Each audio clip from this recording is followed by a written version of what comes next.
Good afternoon, sir. Good afternoon.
जब तक बाकी लोग ज्वाइन होते हैं, कोई डाउट है तो पूछ लीजिए।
स्क्रीन दिख रहा है सबको?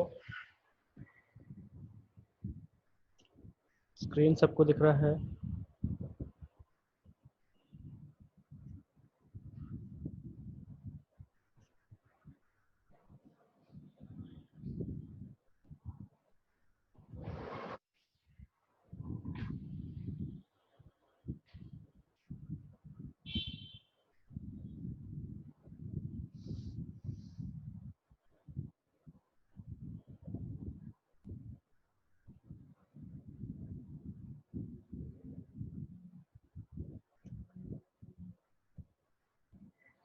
कोई डाउट है किसी को पुराने क्लास पिछले क्लास का? कोई डाउट है किसी को इसी में?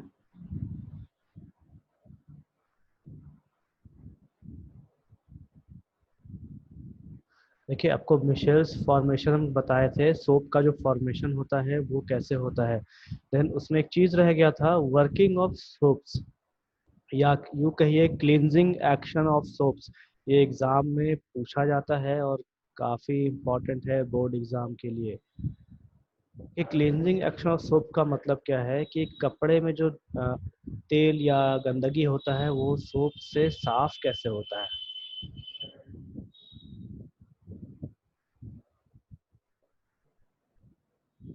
पीडीएफ नहीं दिख रहा क्या किसी को? पीडीएफ स्क्रीन दिख रहा है नोट्स का? कि वापस से शेयर करता हूँ फिर बताएंगे सब।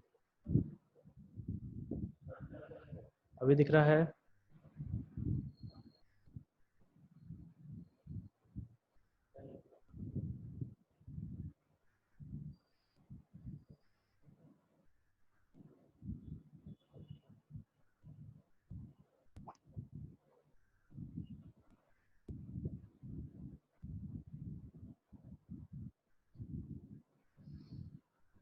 देखिए, जैसे कपड़े पर अगर आपका दाग लग जाए या तेल गिर जाए या चाय की दाग लग जाए तो उसे साफ करने में सोप कैसे काम करता है।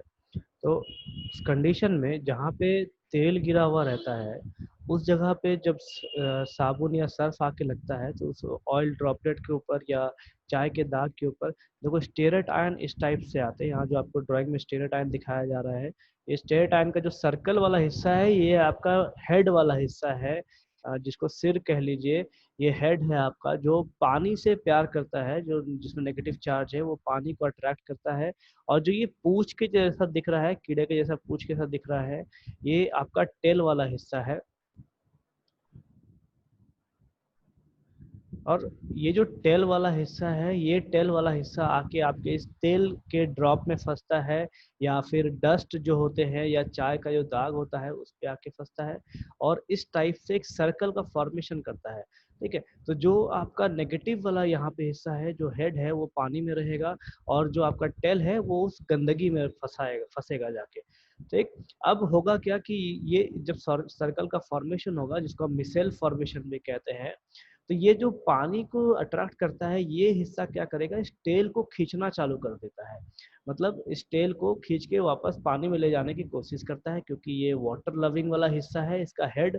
तो ये साथ में क्या करेगा, टेल को खींचेगा। टेल क्या करेंगे साथ में, यहाँ जो डस्ट पड़ा हुआ है, ये जो ऑयल ड्रॉपलेट है या चाय के दाग है, उसको खींचना चालू कर देता है, जिस वजह से आपका कपड़ा साफ होता है। अब टीवी में एक एड सब देखते हैं कि सर्फ का अगर कोई ऐड दिखा रहा हो, देखो उसमें एक हाथ हो, दो हाथ दिखाया जाता है, दो हाथ मिलके वो डस्ट को खींच रहे हैं, खींच के बाहर लेके आ रहे हैं। तो आप उस ऐड से इस ये कंक्लूजन निकाल सकते हो कि वो जो ऐड में हाथ दिखाया जा रहा है, वो हाथ आपका ये टेल वाला हिस्सा है, और हाथ के ऊपर का जो हिस्सा है वो आपका ये हेड वाला हिस्सा है। अब देखिए जो पढ़ रहा हो, देखिए the micelle formed in the soap molecules, ये जो मिशेल्स का फॉर्मेशन होता है सोप मॉलिक्यूल्स में, have hydrophobic part,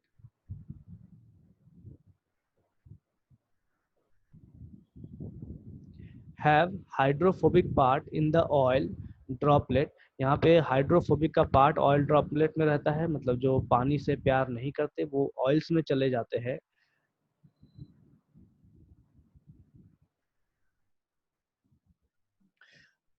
which is away from water, and the hydrophilic part on the surface of oil droplet, जो पानी से दूर होते हैं, और जो हेड वाला पार्ट है ये आपका पानी में रहता है। then since the hydrophilic part is water loving, so the oil droplets is pulled by stearate ions from the dirty surface।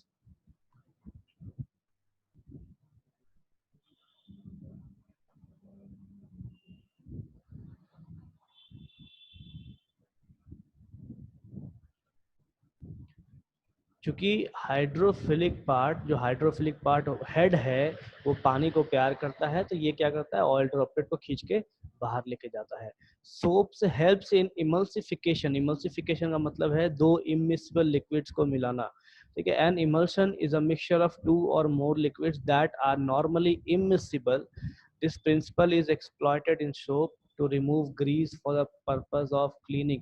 देखिए इमल्सिफिकेशन का मतलब होता है, ये एक प्रोसेस है जिसमें दो ऐसे लिक्विड्स को मिलाया जाता है जो कि मिलनसार नहीं होते, दोनों में फोर्स ऑफ रिपल्शन होता है।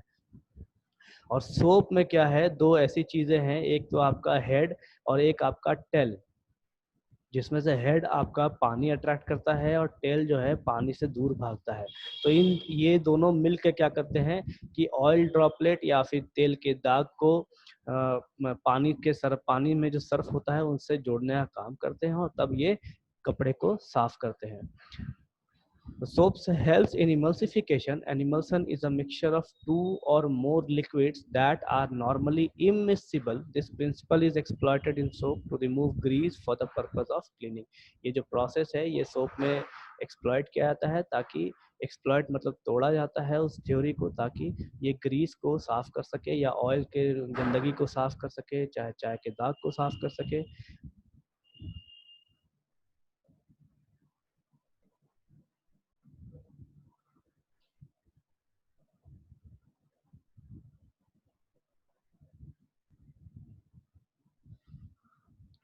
देन हमने last time preparation of colloids वगैरह देखा था, तब तक ये आप देख लीजिए, इसमें कुछ डाउट है तो पूछ लीजिए, फिर आगे चलेंगे। क्लींजिंग एक्शन ऑफ सोप्स, आपको बार बार बोल रहा हूँ, ये काफ़ी इंपॉर्टेंट पॉइंट है, टॉपिक है, आपके बोर्ड एग्जाम में कई बार पूछा जाता है।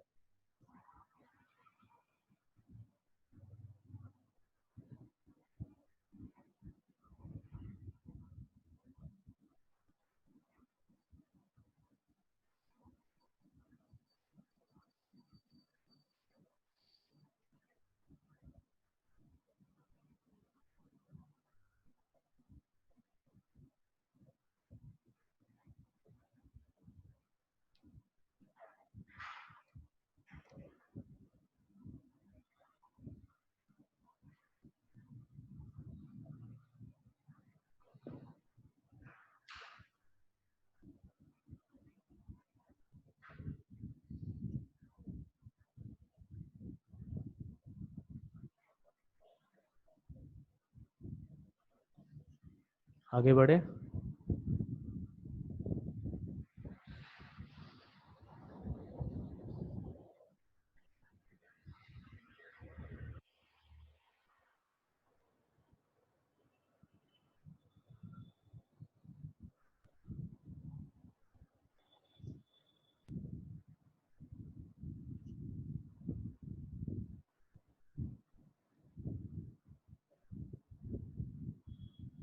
यहाँ पे देखिए स्टेरेट आयन का एग्जाम्पल दिखाया है मैंने, यहाँ पे जो सोडियम प्लस है ये आपका पॉजिटिव पार्ट है। जब इसे पानी में डाला जाता है तो ये पॉजिटिव पार्ट अलग हो जाता है और ये दोनों जो हिस्सा है RCOO माइनस का ये अलग हो जाता है। तो इन RCOO माइनस में एक हेड होता है और एक आपका टेल वाला हिस्सा है।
आगे बढ़े, कुछ डाउट है इसमें?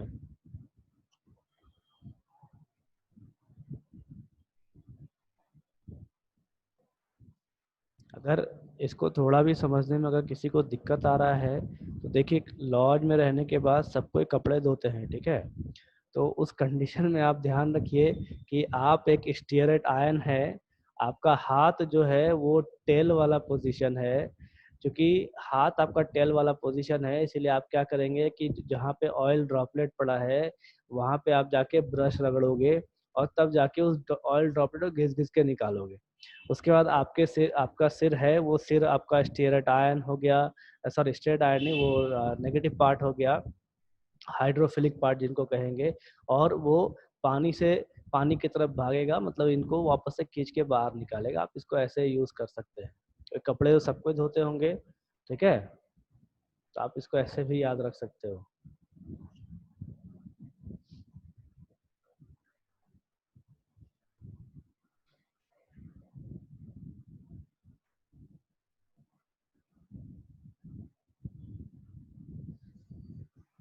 आगे बढ़े।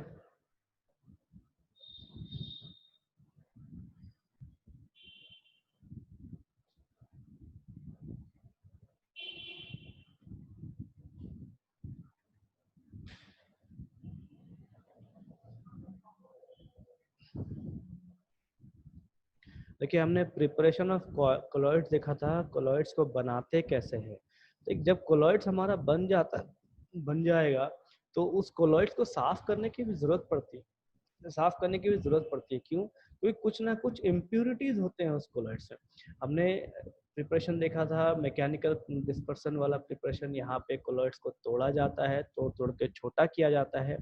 उसके बाद ब्रेडिग्स आर्क मेथड देखे थे। यहाँ पे जिसका हमको सोल चाहिए या कोलॉइड चाहिए जिस मेटल का, वो मेटल इलेक्ट्रोड के रूप में लिया जाता है, चाहे ये गोल्ड होगा, सिल्वर होगा, प्लैटिनम होगा। उसके बाद यहाँ पे डिस्पर्सन मीडियम है, जिस मीडियम में इसको डिसॉल्व करना है। आइस बाथ है, आइस बाथ इसलिए यूज किया जाता है क्योंकि यहाँ से जो भी सोल पार्टिकल्स निकलते हैं, उनके वेपर्स होते हैं, उसमें कुछ हीट होता है, उसको ठंडा करने के लिए ये आइस बाथ यूज किया था। ये हमने लास्ट क्लास में देखा था, ठीक है? देन नेक्स्ट मेथड है हमारे पास केमिकल मेथड्स। ये वो मेथड्स है जो हमें, जब हमें सोल्स आसानी से इन मेथड से नहीं मिलता, या वैसे मेथड जो केमिकल रिएक्शंस के द्वारा होते हो, उनको हम केमिकल मेथड्स कहते हैं। तो सबसे पहला मेथड है double decomposition method. Double decomposition method सबने पढ़ा है 10th में, जो इसकी थ्योरी थी सेम थ्योरी है कि एक एलिमेंट दूसरे एलिमेंट के साथ कंबाइन होगा, दूसरा चौथे के साथ कंबाइन होगा, ठीक है? एक दूसरे के साथ और दूसरा इसका चौथे के साथ कंबाइन होगा। जैसे यहाँ AS2O3 है, ये कंबाइन हो रहा है हाइड्रोजन सल्फाइड के साथ, H2S के साथ। डबल डिकम्पोजिशन के मदद से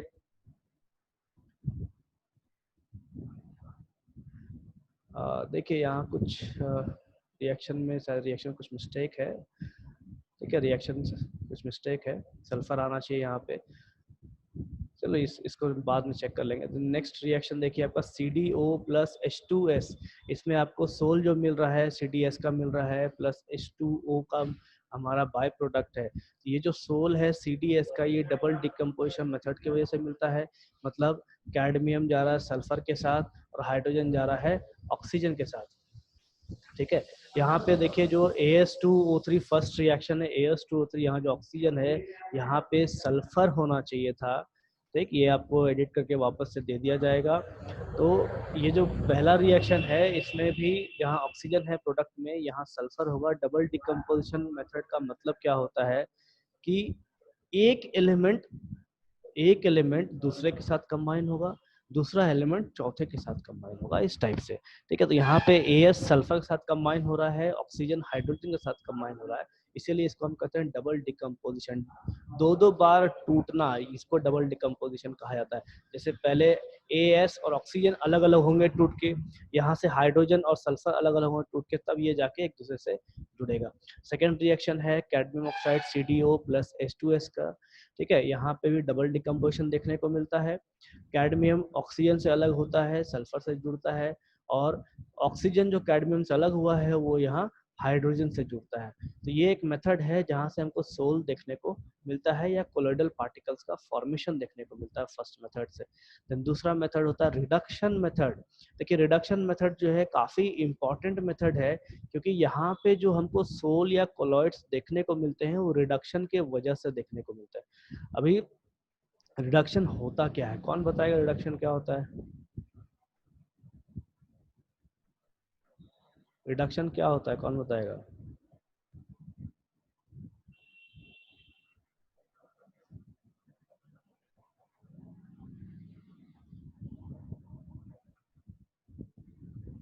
किसी को याद है रिडक्शन? 11th में पढ़े थे, 11th में नहीं, 12th में नहीं, 11th में कई बार यूज हुआ है। 11th में एक चैप्टर है ऑक्सीडेशन रिडक्शन के ऊपर।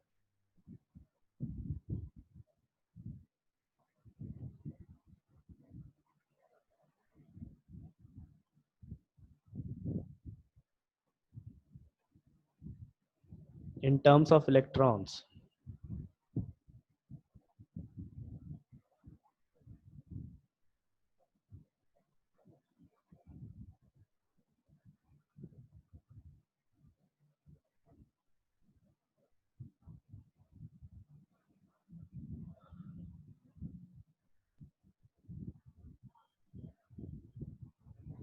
हाँ जेडी।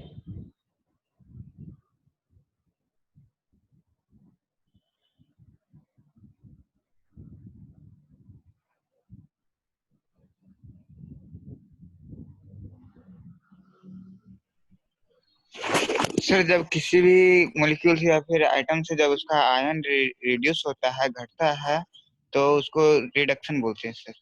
आयंस के इलेक्ट्रॉन्स? आयंस आयंस आयंस या इलेक्ट्रॉन्स? सर आयंस का reduce या इलेक्ट्रॉन, इलेक्ट्रॉन आयन और ये इलेक्ट्रॉन सर, सॉरी।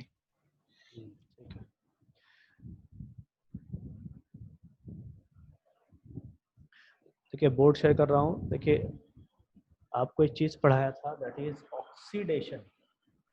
ऑक्सीडेशन आपको क्या बताए थे? LOE का मतलब होता है लॉस ऑफ इलेक्ट्रॉन। तो रिडक्शन क्या हो जाएगा? रिडक्शन हो जाएगा GOE, that is gain of electron. ठीक है, ये हमने पढ़ा है ऑक्सीडेशन रिडक्शन के केस में। अभी ये जो केमिकल मेथड्स है उसमें हमको देखने को क्या मिलेगा कि एक का इलेक्ट्रॉन गेन हो रहा है, एक का इलेक्ट्रॉन लूज हो रहा है। तो इस वजह से जो भी हमको कोलोइडल पार्टिकल्स मिलते हैं, जो सोल्स हमको मिलता है फॉर्मेशन में, उसको हम रिडक्शन सोल्स कहेंगे या ऑक्सीडेशन सोल्स कहेंगे।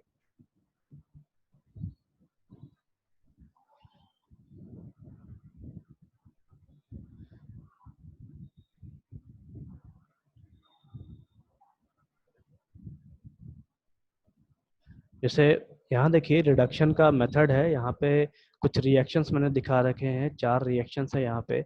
सबसे पहला AuCl3। ठीक है, ये गोल्ड सोल यहाँ पे देखने को मिलता है हमको। और इसमें जो रिडक्शन होता है, अब यहाँ पे देखिए सबसे पहले AuCl3 है, तो यहाँ क्लोरीन का जो चार्ज होगा वो -1 चार्ज होगा। क्योंकि 3 क्लोरीन है तो तीनों क्लोरीन का जो चार्ज होगा वो -3 के बराबर होगा। तो यहाँ गोल्ड पे चार्ज कितना हो जाएगा, +3। अब गोल्ड पे यहाँ चार्ज है +3, क्लोरीन पे है -3, और इस जगह में प्रोडक्ट में देखिए गोल्ड पे चार्ज हमको देखने को मिल रहा है 0, क्योंकि गोल्ड यहाँ पे अकेले है। तो अगर इसको आप लिखना चाहे बोर्ड में, इसको कैसे लिख सकते हैं?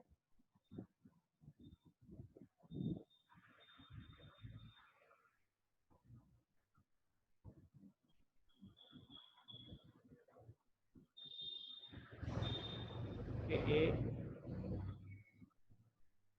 AuCl3 है आपके पास, और इस AuCl3 में,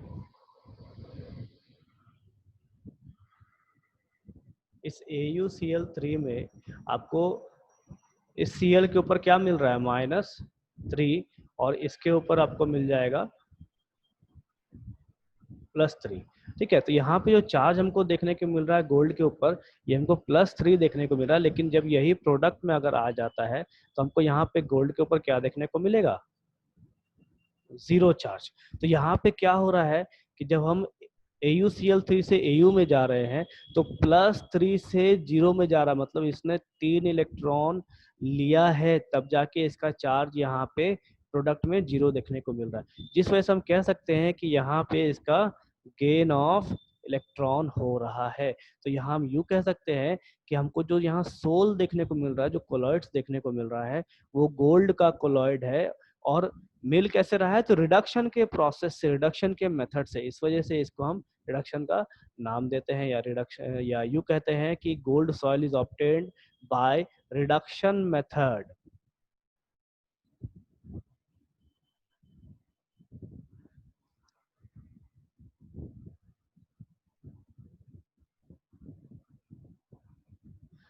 बाकी रिएक्शन देखिए, AuCl3 plus 3HCHO plus water reduce होकर हमको गोल्ड सोल मिलेगा, देन एसिटिक एसिड मिलेगा और HCl मिलेगा।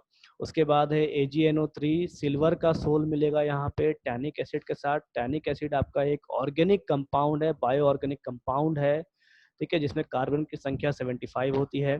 Then AuCl3 plus tannic acid के साथ फिर से हमको गोल्ड सॉल्ट मिलता है। और ये जितने भी प्रोसेस है, ये सभी रिडक्शन प्रोसेस है। हर जगह देखिए यहाँ पे सिल्वर का जो चार्ज होगा, यहाँ पे कुछ चार्ज है और यहाँ पे सिल्वर आके आपको 0 चार्ज दिखा रहा है। देन यहाँ AuCl3 प्लस टैनिक एसिड है, देन यहाँ वापस से गोल्ड का कुछ चार्ज है और इधर आके आपको गोल्ड 0 चार्ज में दिखा रहा है। मतलब हम कह सकते हैं यहाँ पे आके गेन ऑफ इलेक्ट्रॉन हुआ है, जिससे कि रिडक्शन हुआ है चार्ज का, और ये हमको कोलॉइड्स का फॉर्मेशन दे रहा है। नेक्स्ट मेथड है हमारे पास ऑक्सीडेशन मेथड। जैसे यहाँ पे रिडक्शन प्रोसेस हुआ है, मतलब गेन ऑफ इलेक्ट्रॉन से, तो ऑक्सीडेशन मेथड जो है, यहाँ पे हमको लॉस ऑफ इलेक्ट्रॉन देखने को मिलता है। अब देखिए सल्फर है, सल्फर यहाँ पे हाइड्रोजन के साथ भी है, ऑक्सीजन के साथ भी है, और यहाँ पे सल्फर आपका सोल हमको देखने को मिल रहा है। तो इस जगह पे ये जो रिएक्शन है, ये हमको ऑक्सीडेशन मेथड से मिल रहा है। पहला रिएक्शन देखिए, तो यूँ कहिए कि सल्फर ऑक्सीडाइज हुआ है और क्लोरीन जो है यहाँ पे ये इसको ऑक्सीडाइज कर रहा है, जिस वजह से हमको सल्फर का सोल देखने को मिलता है। तो हमारा ये मेथड ऑक्सीडेशन मेथड कहलाता है, क्योंकि यहाँ लॉस ऑफ इलेक्ट्रॉन देखने को मिलता है, इसलिए। द नेक्स्ट मेथड है हाइड्रोलाइसिस मेथड। हाइड्रोलाइसिस मेथड का मतलब होता है पानी का एडिशन, एडिशन ऑफ वाटर। किसी भी रिएक्शन में अगर पानी ऐड हो रहा है तो हम उसको हाइड्रोलाइसिस प्रोसेस कहते हैं या हाइड्रोलाइसिस मेथड कहते हैं। अब इस यहाँ पे एक एग्जांपल दे रखा है FeCl3। FeCl3 को अगर पानी में डाल दिया जाए बॉइलिंग वाटर में, तो हमको FeOH3 मिलेगा। ये एक सोल है आयरन का, मतलब आयरन का एक कोलॉइड है, और बाय प्रोडक्ट हमको मिलता है HCl। तो ये केमिकल मेथड्स है जिसके थ्रू हम लोग सोल्स का फॉर्मेशन करते हैं। इसको आप एक बार देख लीजिए, फिर आगे चलेंगे।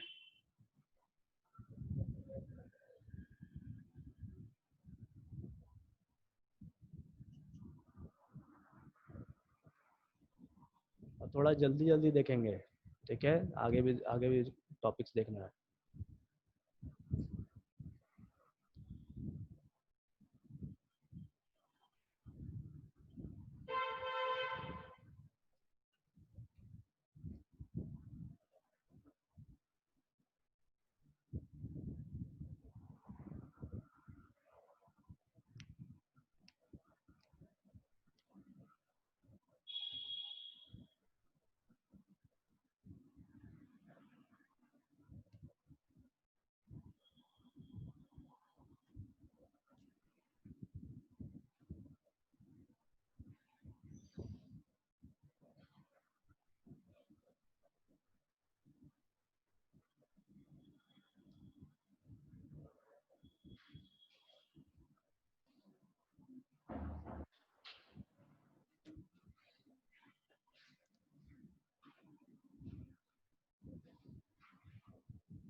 आगे बढ़े।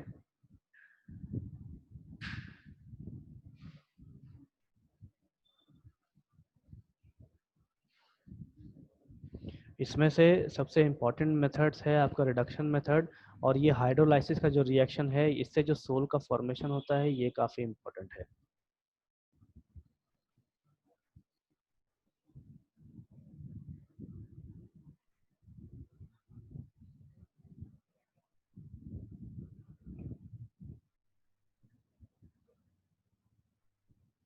कि सॉल्ट्स बहुत सारे मेटल्स बनाते हैं, हाइड्रोलाइसिस बहुत सारे सॉल्ट्स का किया जाता है, वो जिंक का होगा, कॉपर होगा, क्रोम होगा, हर किसी का हो सकता है।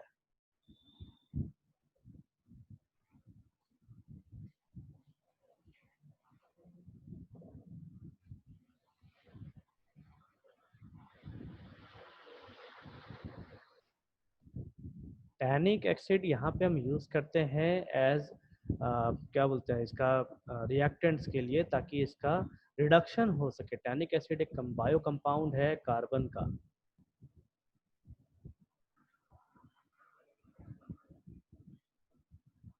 रह गया फार्मूला, तो फार्मूला मैं आपको लिखा दे रहा हूँ।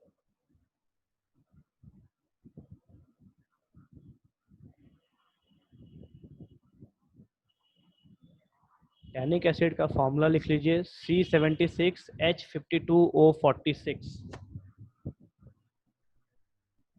C76H52O46 टैनिक एसिड का फार्मूला।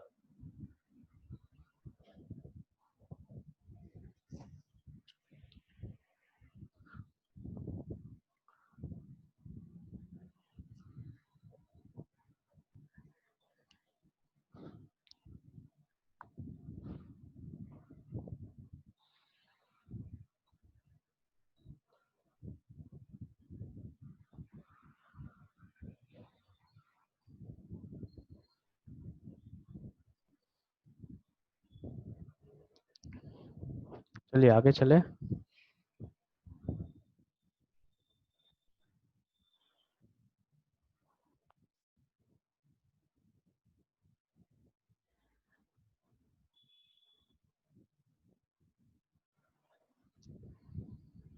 ठीक है, देखो जिनको आवाज़ नहीं जा रहा है आप एक बार वीडियो वापस से यूट्यूब से देख लेंगे, और आपको जो भी डाउट होगा आप पूछ लेंगे। ठीक है, फिलहाल मैं आगे चलता हूँ।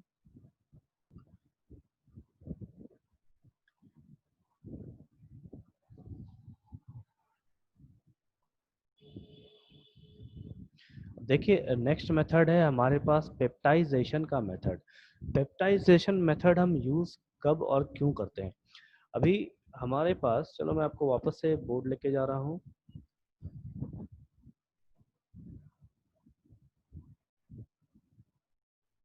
देखिए पेप्टाइजेशन मेथड का हम यूज़ कर कब किया जाता है कि सपोज कीजिए ये हमारे पास एक कंटेनर है या छोटा सा बीकर कह लीजिए, उसमें आपके पास डिस्पर्शन मीडियम है।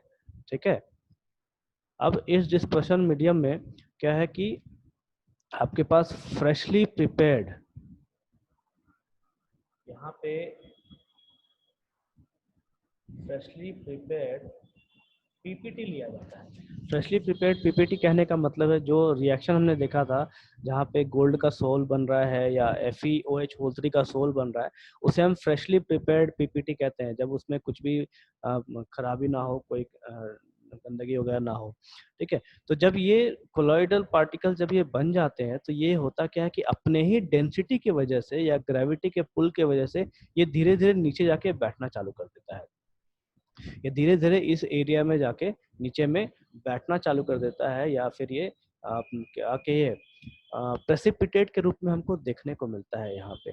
अब इसको वापस से हमको कोलोइडल सॉल्यूशन में लाना है, तो हम क्या करेंगे, इस सॉल्यूशन को, ये कोलोइडल सॉल्यूशन को एक इसमें लेके जाएंगे, इसमें एक इलेक्ट्रोलाइट से पास करवाएंगे। इसमें एक अगर इलेक्ट्रोलाइट डाल दिया जाए, सपोज करो इलेक्ट्रोलाइट हम ले रहे हैं, वो ले रहे हैं KOH का। ठीक, तो KOH डालने से होगा क्या कि जो कोलॉइड्स हमको देखने को मिलता था वो कोलॉइड्स हमको वापस से यहाँ पे देखने को मिलेगा। मतलब हमारे पास डिस्पर्सन मीडियम है, और डिस्पर्सन मीडियम में जब फ्रेशली प्रिपेयर्ड पीपीटी जो नीचे जाके बैठ गया था उसको वापस से कोलॉइड्स के रूप में लाने के काम में आता है। इस प्रोसेस को हम पेप्टाइजेशन प्रोसेस कहते हैं। ध्यान दीजिए, वापस से बता रहा हूँ, पेप्टाइजेशन प्रोसेस वो प्रोसेस है जिसमें जब कोलॉइड्स जो है नीचे जाके जम जाते हैं, नीचे जमने वाले प्रोसेस को हम कहते हैं कोएगुलेशन, ठीक है, या फिर फ्लक्लेशन। कोएगुलेशन का मतलब होता है कि जितने भी कोलॉइडल पार्टिकल्स हैं वो अपने फोर्स ऑफ अट्रैक्शन से यहाँ पे नीचे आके एक साथ जम जाएंगे, एक जगह आपको जमा हुआ दिखेंगे इस टाइप से, ठीक है। अगर एक बार वो जम गया तो वो कोलॉइड्स ना होकर के वो आपको पीपीटी के रूप में दिखना चालू हो जाएगा। तो इसको वापस से कोलॉइडल सॉल्यूशन में लाने के लिए हम करते क्या है कि इसको एक इलेक्ट्रोलाइट से पास कराया जाता है। इलेक्ट्रोलाइट अब कैसा होना चाहिए, तो या तो इलेक्ट्रोलाइट पॉजिटिव चार्ज जो होगा आपके कोलॉइड का वैसा होना चाहिए, या फिर उसका जो नेगेटिव चार्ज है वैसा होना चाहिए। सपोज कीजिए हम यहाँ पे यूज कर रहे हैं जैसे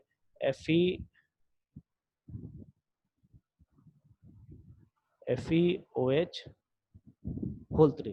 तो यहाँ पे हम जो इलेक्ट्रोलाइट यूज करेंगे, या तो वैसा इलेक्ट्रोलाइट यूज करेंगे जिसमें KOH हो, सॉरी जिसमें OH हो, या फिर वैसा इलेक्ट्रोलाइट यूज करेंगे जिसमें आयरन हो। तो यहाँ पे या तो आप KOH यूज कर सकते हैं, चाहे यहाँ पे आप FeOH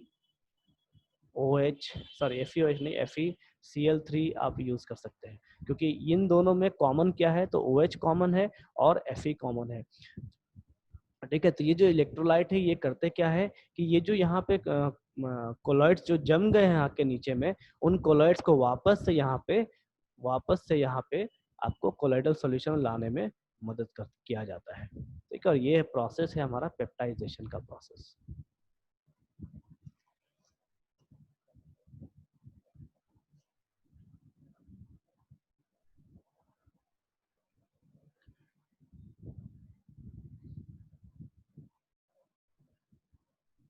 क्या पढ़ रहा हूँ यहाँ पे, पेप्टाइजेशन में be defined as the process of Peptidation may be defined as the process of converting a precipitate into colloidal sol by shaking it with a dispersion medium in the presence of a small amount of electrolyte। मतलब जब colloid यहाँ पे ये बन गया, अगर ये colloid जाके जम जाता है नीचे अपने डेंसिटी की वजह से या किसी भी और कारण से, तो हम करते क्या है कि इस कोलॉइड को एक इलेक्ट्रोलाइट से पास कराते हैं और उसके बाद वापस से हम उसको कोलॉइडल सॉल्यूशन बनाते हैं। The electrolyte used for this purpose is called peptizing agent। तो इस इलेक्ट्रोलाइट इसको वापस से कोलोइडल सॉल्यूशन लाने के लिए जो KOH हम यूज कर रहे हैं उसको कहते हैं peptising agent. This method is applied generally to convert a freshly prepared precipitate into a colloidal solution। जो फ्रेश प्रिपेयर्ड प्रेसिपिटेट है, जो नया नया पीपीटी बना है, उसको कन्वर्ट करने के काम में आता है ये process. During peptization, the precipitate absorbs one of the ions of the electrolyte on its surface। Peptization में क्या होता है कि ये जो प्रेसिपिटेट है, जो बैठा हुआ सोल है, ये क्या करता है आपके इलेक्ट्रोलाइट से एक आयंस को कैप्चर करता है, एक आयंस को पकड़ के रखता है ताकि वो उससे चार्ज खींच सके और वापस से वो कोलॉइड्स बन सके। This causes the development of positive और नेगेटिव चार्ज ऑन प्रेसिपिटेट। इसके वजह से उस पीपीटी में पॉजिटिव चाहे नेगेटिव चार्ज बनता है, which ultimately break up into smaller particles of the size of a